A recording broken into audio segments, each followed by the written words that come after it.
We're going to talk about our composting toilet. Pooping in a bucket. Pooping in a bucket. When we started this journey, this was the scariest thing, was the idea of pooping in a bucket. Can we live like this? Is it going to stink everything up? I wasn't What are we scared. I'm talking about me. I was scared for you because we were relatively new as a couple. We've been friends for a long time, but we were relatively new as lovers. Anyway, pooping in a bucket. Nobody wants to do that, right? We want to just poop in some drinking water and flush it away. At least that's the way that we look at it now. We're not ever going to have a running toilet. I'm sure of it. No. It's too beneficial to use humanure, and I don't like the word humanure. Neither does Katie. It's really, really, really gross. Some people hate the word moist. I hate the word humanure. Like, it's so gross. Yeah. We love our composting toilet. We don't even just tolerate it. We actually love it because it is the perfect thing you can have in a tiny house. If you had a running toilet in a tiny house, the person that you live with or anyone else in your house would know that you just used the washroom, if you know what I mean. Our toilet has no smell. And I know you've heard a lot of people saying, oh yeah, composting toilets don't have any smell. Go check the internet. There's tons of videos about it. Our toilet actually has no smell at all. It did have smell before I installed a fan in our compartment, but that was one thing that freaked me out because I figured it'd be all right just to have a composting toilet without having a way to draw the air in through the toilet and out of the bus. And it was not okay. I had to install that fan. So what? It was an afterthought. Yeah. We learned the hard way. So before Katie and I crowd into our very, very small bathroom, I'm going to explain just generally and quick what the components of our composting toilet. So we have a insert that is which is called a urine separator. And the brand is Separate. Separate, and I will post the model right here. But it was expensive. It was like it was almost $200, which is pretty crazy because it's just an insert that sits on top of a cut-out piece of wood that has a tube that connects to the urine area, and then it has a hole for where the poop goes. I didn't want to try to jimmy rig something like this. I wasn't going to be spending $1,000 on a toilet, that was for sure. This was going to be a good option, and I'm thankful that I did that because we're not going to buy a $1,000 toilet in our house. We're going to set this up the same in both of our bathrooms in our house. I'm so impressed with this composting toilet that I want other people to show me if they have had the same experience, because this has been, from what I've seen, the first thing that people shy away from when they're looking into living off grid. We really don't have a reason to have a septic field. I have a gray pit dug deep enough for our urine. So like from the urine separator, the urine goes into a gray pit. We're in the middle of nowhere. We're not going to be contaminating waterways. It's nitrogen, really. If you want to look at it like that, it's nitrogen. Without further ado, Katie and I are going to go into the bathroom and we're going to show you our toilet.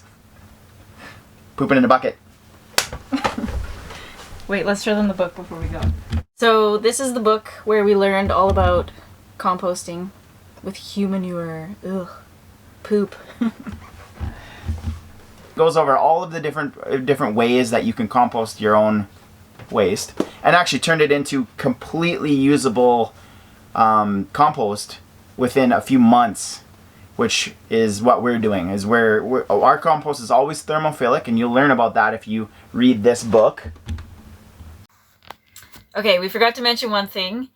Another pro about having the composting toilet is there's no porcelain echo when you're farting. Or doing the other sounds that you make when you use the toilet. It actually is muffled incredibly. Yeah. There's no splash because you're doing it on sawdust. There's no... No one can hear you farting. It's about as quiet as a toilet will let you be quiet. And we only have a curtain as a door, so have you ever heard me fart in the toilet? No, I haven't. And I'm telling the truth. Before we get started, don't forget to subscribe to our channel and hit the thumbs up if you like this video. Hey, what are you doing? Don't follow me. Welcome to our pooper. So down here we keep our sawdust.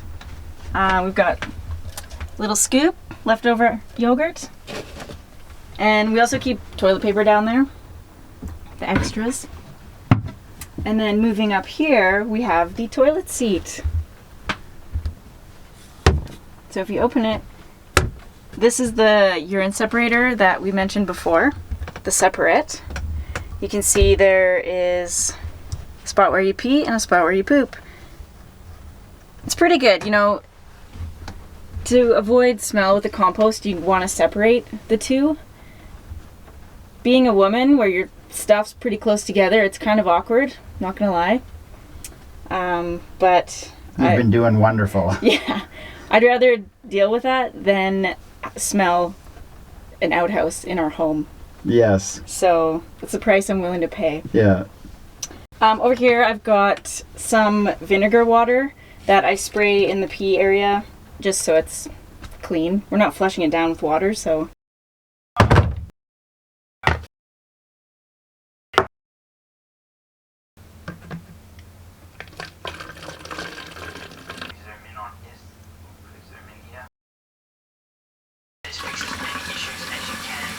Come take a look inside the toilet. So in here we've got a 5-gallon bucket, probably cost us about $5. And then behind it you'll see we have a 12-volt computer fan.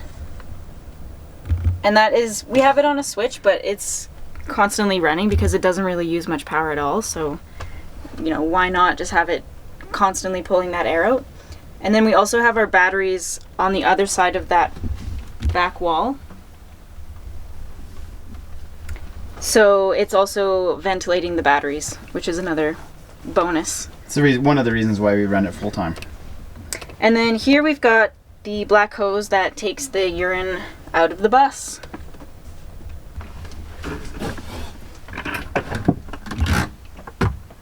This shit was brought to you by Canadian Tire.